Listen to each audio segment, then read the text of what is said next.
সরকারি ঘর ও সামাজিক ভাতা থেকে বঞ্চিত জম্পুই জলার দরিদ্র রিকশা চালক হালিম মিয়ার পরিবার।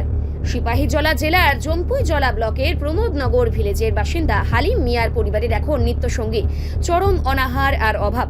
পেশায় রিকশা চালক 60 বছর বয়সী হালিম মিয়া দিন রাত হাড়ভাঙা খাটুনি খেটে 6 জনের পেট চালান।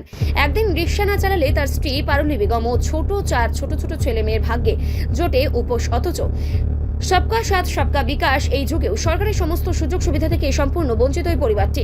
ভাঙা চোরা মাটির ঘরে কোনো মতে মাথা গুঁজে থাকা হালিম মিয়া প্রধানমন্ত্রী আবাস যোজনার পাকা ঘর পাওয়ার যোগ্য থাকলেও তা মেলেনি। এমনকি 60 বছর বয়স সত্ত্বেও তার কপালে জোটেনি বার্ধক্য ভাতা।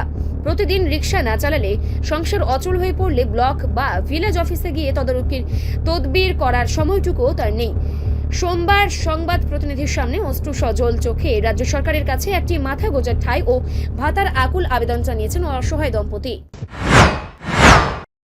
আপনার গট্টর পাইছেন না ভাতা? না কিতা করেন আপনি? তো টুকটাক রিক্সা চালাই। কোন রিক্সা চালান? বাজার রিক্সা মন্দির। ও, আপনার বাড়ি কোন জায়গায়? এই জায়গাটার নাম? হ্যাঁ, এই জায়গাটার নাম কিতা? প্রমোদনগর। এনে থাকে এই গোটটা তো ভাঙ্গা গোটটা তো। আপনার ছেলে মেয়ে কয়জন? 4 জন। তারা বয়স কত? 12 বড়রা 12 হইব, এরপরেরটি 8 ও 13 14 হয়েছে। 4 জন ছেলে মেয়ে। কিচ্ছু পাইছেন না আপনারা সরকারি? না,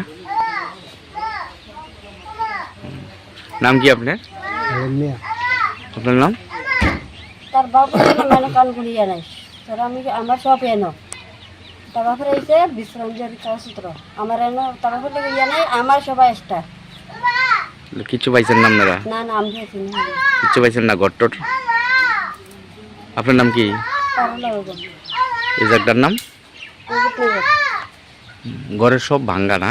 ঘর জল পরে বৃষ্টি আইলে? তার বাপের আমার গট্টর এনে সব রেশন কার্ড মাস সব আমার রিপোর্ট সংবাদ প্রতীক্ষা।